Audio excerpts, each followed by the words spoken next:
I just came from the Friars Club because they were interviewing me for a PBS documentary on the Friars Club, Channel 13, not PBS. And they were asking about the roast. And the first roast I ever did was Danny Aiello.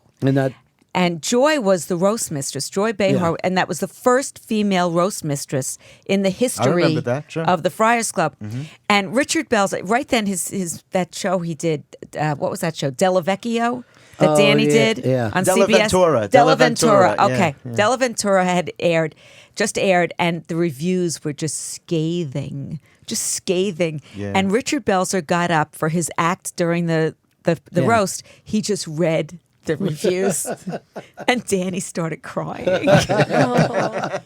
It was so horrible. Right. And I'm looking straight ahead, and Joy said she couldn't look at me because she knew we'd get the giggles while he's crying, because he had to feel for the guy.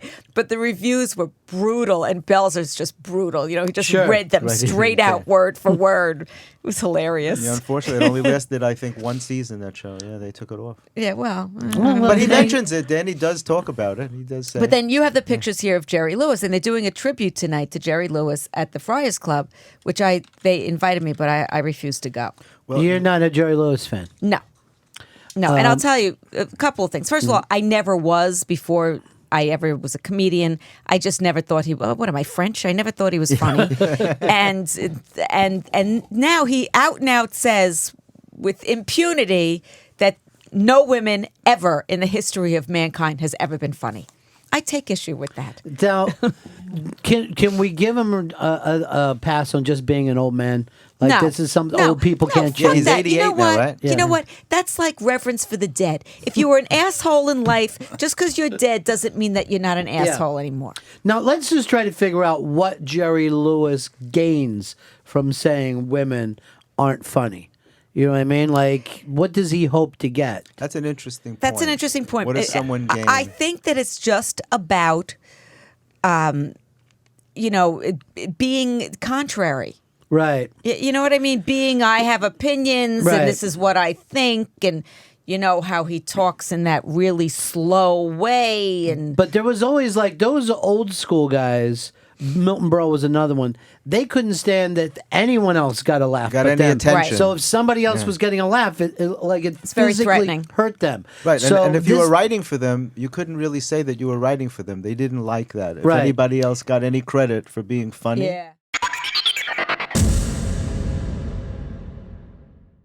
So you're not Jerry. That trumps all with you. The fact that he goes, women are not funny. I've said, but then I don't know for 31 years that I've been on stage and all those people were laughing. Were they lying to me? So you should go and say that to him. I don't want to. I don't give. You know what I do with people I don't like or respect? I don't give them energy.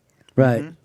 That to me is the greatest. It's like you don't get my energy. You don't exist even. No. You just block them out. I dismiss. Mm-hmm. They're dead to you. They don't move. Now, Jerry, it's 50 years since this Nutty Professor. He wrote, edited, started it, directed it, I think. It should have gotten some help. I think if he would add a couple more people in there. There are people in the comedy world that revere his comedy, but I was never one of them, having nothing to do with whether or not he thinks I'm funny. This is, I just never thought he was funny. What about Dean?